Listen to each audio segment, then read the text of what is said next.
कल्पना कीजिए, एक विमान रात के अंधेरे में आसमान में उड़ रहा है। उसमें 239 लोग बैठे हैं। सब कुछ बिल्कुल सामान्य है। पायलट कंट्रोल टावर से बात कर रहा है। यात्री आराम से अपनी सीटों पर बैठे हैं। लेकिन अचानक कुछ ऐसा होता है कि पूरा विमान रडार से गायब हो जाता है। न कोई इमरजेंसी कॉल, न कोई दुर्घटना का संकेत और न ही कोई साफ सुराग। ऐसा लगता है जैसे वो विमान हवा में ही कहीं खो गया हो। ये कोई फिल्म की कहानी नहीं है, ये एक सच्ची घटना है जिसे आज दुनिया मलेशिया एयरलाइंस फ्लाइट 370 डिसअपीयरेंस के नाम से जानती है। 8 मार्च 2014 की रात मलेशिया एयरलाइंस की फ्लाइट MH370 ने कुआलालंपुर से बीजिंग के लिए उड़ान भरी। इस विमान में कुल 239 लोग सवार थे, जिनमें यात्री और क्रू मेंबर्स शामिल थे। शुरुआत में सब कुछ बिल्कुल सामान्य था। किसी को भी अंदाजा नहीं था कि कुछ ही समय बाद यह उड़ान दुनिया के सबसे बड़े अनसुलझे रहस्यों में बदल जाएगी। फ्लाइट ने रात 12:41 पर कुआलालंपुर इंटरनेशनल एयरपोर्ट से टेक ऑफ किया। यह एक आधुनिक बोइंग 777 विमान था और इसे एक अनुभवी पायलट कैप्टन झारी अहमद शाह उड़ा रहे थे। टेक ऑफ के बाद सब कुछ सामान्य तरीके से चल रहा था।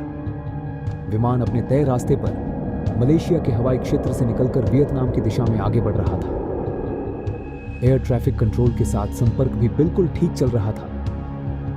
कुछ समय बाद पायलट का आखिरी संदेश सुनाई दिया।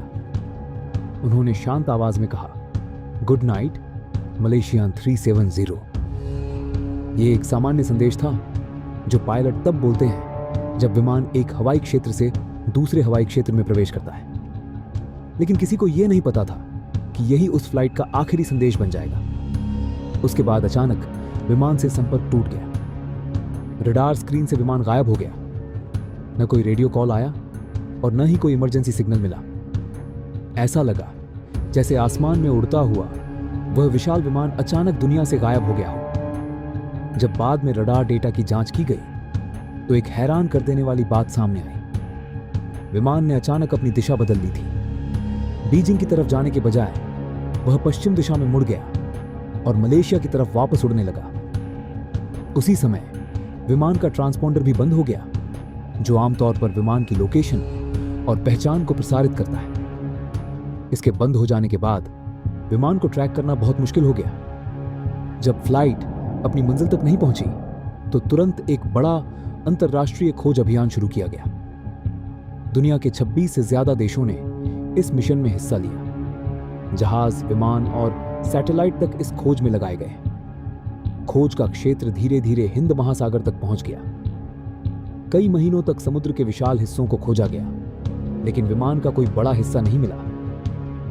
2015 में एक महत्वपूर्ण सुराग मिला, जब हिंद महासागर के एक द्वीप के किनारे विमान के पंख का एक हिस्सा मिला, जिसे फ्लैपेरॉन कहा जाता है।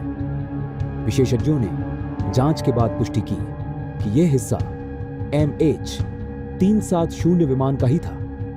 इससे यह अंदाजा लगाया गया कि विमान शायद हिंद महासागर में कहीं गिरा होगा, लेकिन आज तक उसके गिरने की सही जगह का पता नहीं चल पाया है।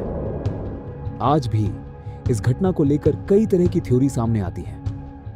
कुछ लोग इसे पायलट से जुड़ी थ्योरी मानते हैं, कुछ इसे तकनीकी खराबी बताते हैं, जबकि कुछ लोग हाईजैक की संभावना भी जताते हैं।